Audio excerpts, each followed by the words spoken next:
A skill is something you do well. Skills can come naturally, and they can also be developed through learning, experience, and creating feedback loops to learn how to improve in an area. How much you earn at a job depends on your skill set and how well your employer can monetize it in their business. If you have skills of high enough value, you can monetize them yourself directly in the marketplace and keep your full value with no employer as a middleman. In today's video, we are going to show you skills that will pay forever. Without further ado, let's begin. Empathy. You can be the most disciplined, brilliant, and even wealthy individual in the world. But if you don't care for or empathize with other people, then you are basically nothing but a sociopath, writes Camilla Taylor.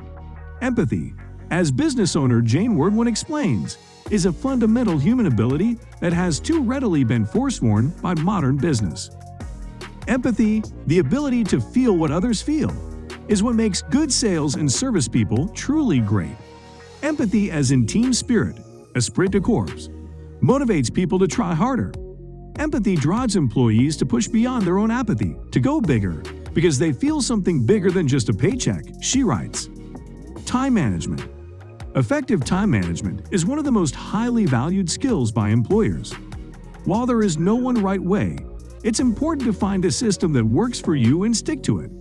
Alina Grzyb-Rzuska explains, "The hardest thing to learn for me was how to plan," she writes.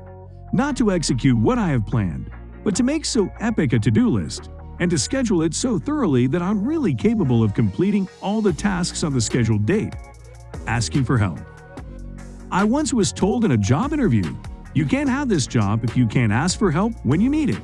Louise Christie writes, "Naturally, I said I could. Later, I found out that the previous person with that job had screwed up big time because he was in over his head, but couldn't admit it and didn't ask for help." She explains that knowing when you need help and then asking for it is surprisingly difficult to learn and do, because no one wants to be perceived as weak or incompetent. But a recent study from the Harvard Business School suggests doing so makes you look more, not less, capable.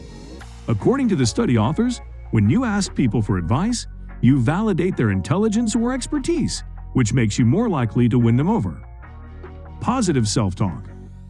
Ultimately, it doesn't matter what others think of you. Shop at Single writes, "But what you think of yourself certainly does. And it takes time to build that level of confidence and ability to believe in yourself when nobody else does." On the other side of positive self-talk is negative self-talk, which Betsy Meiders, founding director of the Center for Women in Business at Bentley University, believes can slowly chip away at your confidence. Listening. Along with shutting up comes listening, Richard Carriega says. Most of us in the workplace are so overwhelmed with things to do. Instant messaging, phones ringing. I mean, our brain can only tolerate so much information before it snaps. Nicole Lipkin, author of What Keeps Leaders Up at Night, previously told Business Insider. One tip for active listening is repeating back what you heard to the other person. It makes things so much easier when everyone is on the same page, she said. Knowing when to shut up and actually doing it. You can't go around whining about every other thing that seems not so right to you in this world, writes Roshna Nozier. Sometimes you just need to shut up. There are many instances when keeping to yourself is the best course. When we are angry, upset, agitated, or vexed. And Weshajana writes, "We blurt out anything and everything that comes to our mind, and later, you tend to regret it." Keeping your mouth shut when you're agitated is one of the most valuable skills to learn, and of course, one of the most difficult. Resisting gossip. "The most important thing in life to me is relationships," Jason T. Wajaja writes.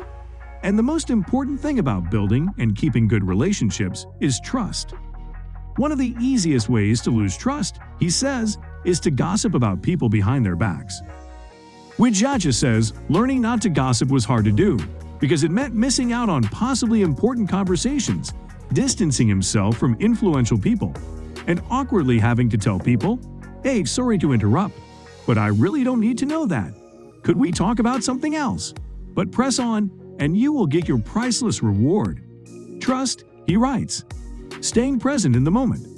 According to happiness researcher Matt Killingsworth, we tend not to be very good at staying present in the moment. He says that 47% of the time, people are thinking about something other than what they're currently doing.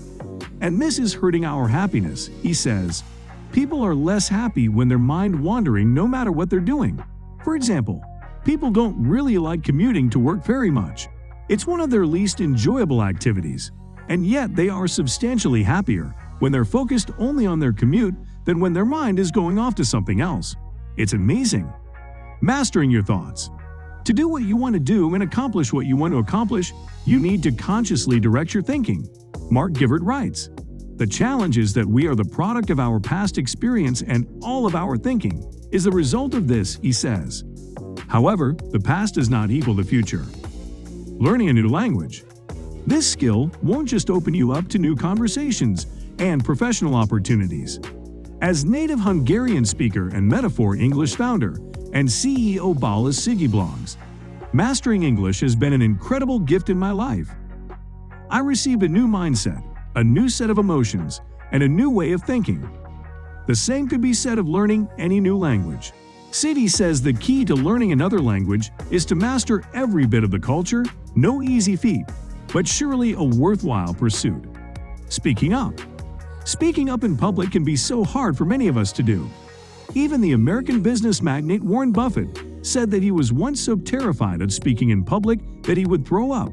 "In fact, I arranged my life so that I never had to get up in front of anybody," he told his biographer Alice Schroeder in The Snowball, Warren Buffett and the Business of Life. It took practicing giving speeches numerous times in front of his Dale Carnegie speaking course classmates to finally conquer his fear. Some of it is just practice, just doing it and practicing, Buffett said. And it worked. That's the most important degree I have. Honesty with others. Being completely honest with others can be awkward, but just because you don't have anything nice to say, that doesn't mean you shouldn't say it. Facebook COO Sheryl Sandberg is a proponent of radical candor, which is the feedback that lies at the intersection of caring about people personally and being willing to piss them off. When practicing radical candor, use the acronym HHIPP to remember. Radical candor is humble, helpful, immediate, in person, and it doesn't personalize. So guys, let me know your thoughts down in the comments section below. Give this video a thumbs up for more interesting content. And don't forget to subscribe to the channel for more awesome content. Have a nice day, and I will see you in the next video.